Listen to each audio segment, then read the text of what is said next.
نے پوچھا نہیں ہے اللہ سے، نہ دعا کی ہے، نکل پڑے، نہ انتظار کیا ہے کہ اللہ نے کہے تو دی ہے، فرما دیا کہ نکلو میرے ابراہیم یہاں سے۔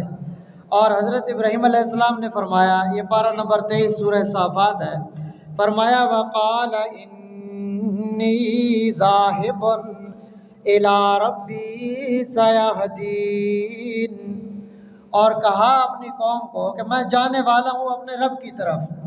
سیاحدین، کہاں جانا ہے مجھے نہیں پتا، وہی رہنمائی کرے گا، پتہ نہیں تھا کہاں جانا ہے۔ پھر بعد میں اللہ تعالیٰ نے بتایا کہ فلاں جگہ پہ جا کے پڑاؤ کرو، فلاں جگہ کی طرف جاؤ۔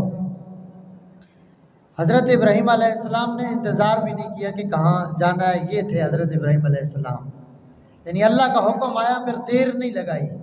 ہمیں بھی انبیاء کے جب ہم قصے پڑھیں، انبیاء کا تذکرے کریں، اولیاء کرام کے حالات پڑھیں، تو ان کے جو مبارک طریقے ہیں، ہمیں بھی کوشش کرنی چاہیے کہ آئندہ جب بھی اللہ کا کوئی حکم ہمارے کانوں میں پڑے گا ہم دیر نہیں لگائیں گے۔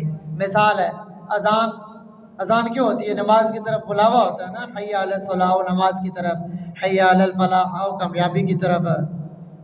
کامیابی دنیا کے مال و متاع میں نہیں ہے، اگر کامیابی دنیا کے مال و متاع میں ہوتی تو پھر حضرت ابراہیم علیہ السلام کے مقابلے میں آنے والا نمرود لنگڑے مچھر سے ہلاک نہ ہوتا، بادشاہ تھا۔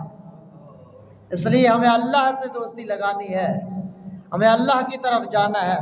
حضرت ابراہیم علیہ السلام نے یہی فرمایا کہ ذاہب الی ربی، میں اپنے رب کی طرف جا رہا ہوں۔ کہاں جا رہا ہوں، کس طرف جانا ہے، سیاحدین کو خود ہی میری رہنمائی کرے گا۔ اس طرح لبیک کہنا چاہیے جب اللہ کا حکم آ جائے۔